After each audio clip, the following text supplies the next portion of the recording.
ഹേ all, നമുക്കറിയാം ഈ കഴിച്ച ശീലമില്ലാത്ത ആഹാരം നമ്മൾ കഴിക്കുന്ന സമയത്ത് നമ്മൾ പലർക്കും ചില സമയങ്ങളിൽ വയറിനൊരു ഡിസ്കംഫേർട്ട് ഉണ്ടാവാറുണ്ടല്ലേ.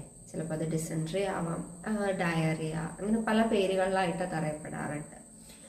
അപ്പോൾ ബ്രിട്ടീഷുകാർ ആദ്യമായിട്ട് നമ്മുടെ നാട്ടിൽ വരുമ്പോൾ ബ്രിട്ടീഷുകാർക്ക് ഇങ്ങനൊരു പ്രശ്നം ഉണ്ടായി. വയറിന് കുറച്ച് പ്രശ്നങ്ങൾ, അതായത് വിദേശ യാത്രകളിൽ പോകുന്ന സമയത്ത് പലർക്കും ഇങ്ങനെ ഒരു ബുദ്ധിമുട്ട് അനുഭവപ്പെടാറുണ്ട്.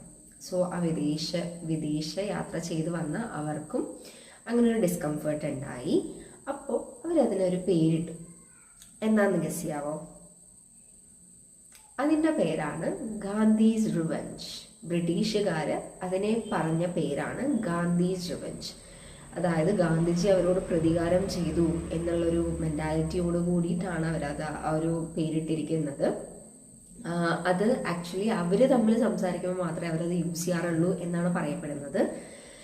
അവരുടെ പല കൊളോക്കിയൽ ഡിക്ഷണറീസിലും ഇങ്ങനൊരു ടേം കാണാനായിട്ട് സാധിക്കും എന്നും പറയപ്പെടുന്നുണ്ട്. Okay, it is Gandhi's revenge. Gandhi's revenge അല്ലെങ്കിൽ ഡൽഹി ബെല്ലി എന്നും അതിനെ അവർ പറയാറുണ്ട്. ഓക്കെ, ഡൽഹി ബെല്ലി ഇല്ലെങ്കിൽ ഗാന്ധീസ് റിവെഞ്ച്. അത് ആക്ച്വലി അവർ നമ്മളെ ഒരു രീതി somewhere or the other they are mocking at us, but it is just a colloquial thing that they are using. It is just for your information. Thank you.